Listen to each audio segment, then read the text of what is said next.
mandangi foto ayah dan ibunya. Karena disitulah kemudian program-program luka itu pertama kali diinstal. Yes. Nah, Betul. sampai kemudian sensasinya dialami utuh, disadari, punya luka dan trauma terhadap pasangannya.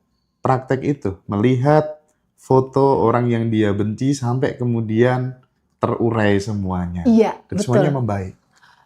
Setuju, Mas. Itu salah satu cara yang penting sekali. Teman-teman jangan dulu ngambil keputusan menikah sebelum rapih dulu di dalam, berdamai dulu dengan semua ceritamu.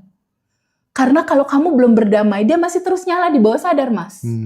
Dan yang terus nyala ini, dia cuma mau minta konfirmasi untuk disambut dan diterima.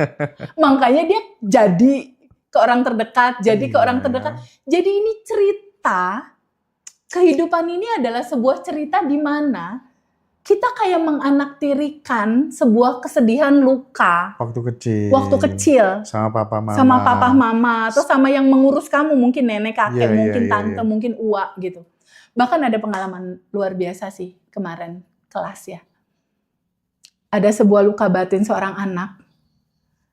Pada saat aku bantu untuk izinkan menerima dan melepas, dia muntahnya luar biasa.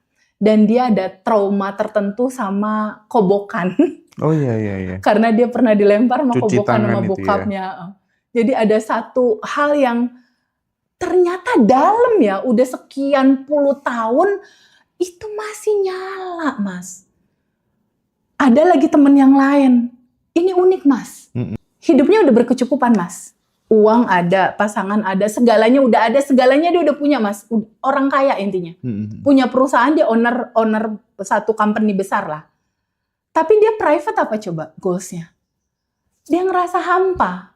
Hatinya merasa hampa, hidupnya merasa hampa, kayak kemana-mana kayak butuh approval gitu. Kayak butuh disayang, kayak butuh perhatian. Kok kayak ada yang apa ya kurang. Dan dia merasa kosong, merasa menderita, dan dia nggak bisa tidur. Dia nggak bisa tidur. Jadi dia bisa tidur kalau udah terang, dia baru bisa tidur. Nah, pada saat kita bercerita tentang kamu siapa, lalu izinkan untuk terima dan izinkan untuk dilepas, ternyata kisah masa kecilnya itu ini kembali lagi ke akar awal. Dia nggak diterima sama orang tuanya. Jadi dia ditinggalin gitu sama orang tuanya. Si anak ini mau mendekat, orang tuanya pergi. Mau mendekat, orang tuanya pergi. Jadi dia diasuh sama orang lain. Jadi si kekosongan di masa kecil ini masih nyala terus karena dia belum bisa terima dan belum bisa dilepas. Karena kan waktu kecil nggak tahu caranya, Mas. Menerima dan melepas seperti apa. Sehingga terbawa nih rasa di saat sekarang masih kebawa. Pada saat ketemu bab 1 kamu siapa, pada saat ketemu bab 2 dan bab 3 izinkan kamu terima dan lepaskan bahwa kamu bukan kesedihan itu hanya sebuah cerita memorimu aja. Jadi uniknya kan kalau di kita kalau menerima melepas sumbatan energi yang menutupi kelimpahan, itu setelah selesai aku bilang gini sama mereka, boleh nggak di titik ini stop sampai di sini semua cerita traumamu.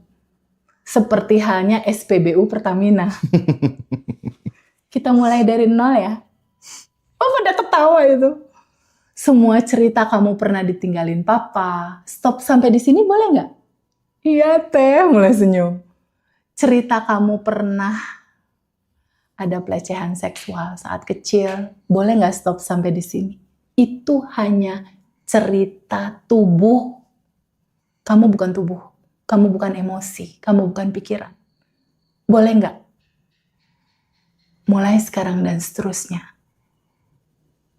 Selesai di titik ini. Mulai dari nol. Kamu pakai identitas baru.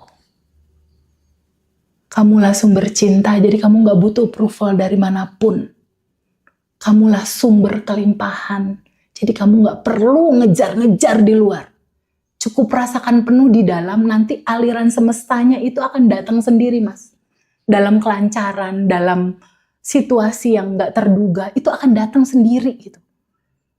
Itu sebetulnya momen paling haru tuh di kelas. momen di titik kita, identitas lama ya, masih dipelukin identitas lama ya. Oh jadi ini cerita nggak usah dibawa-bawa ya, cerita sedihku, kisah kecilku dan lain-lain. Kan itu cuma memori Mas, kan kejadiannya sekarang enggak Mas. Iya, iya. Itu kan cuma memori belasan puluhan tahun yang lalu. Bahkan ada yang cerita memorinya 40-50 tahun yang lalu loh. Masih kebawa loh sampai sekarang. Ketika dia sadar bahwa, oh iya ya aku bukan ini mah identitas palsuku, aku bukan ini. Ini yang melimitasi aku bukan ini. Aku ini percikannya. Wah itu momen. Aha. Itulah momen sejatinya juga bahagia kali melihat dia kembali. Iya.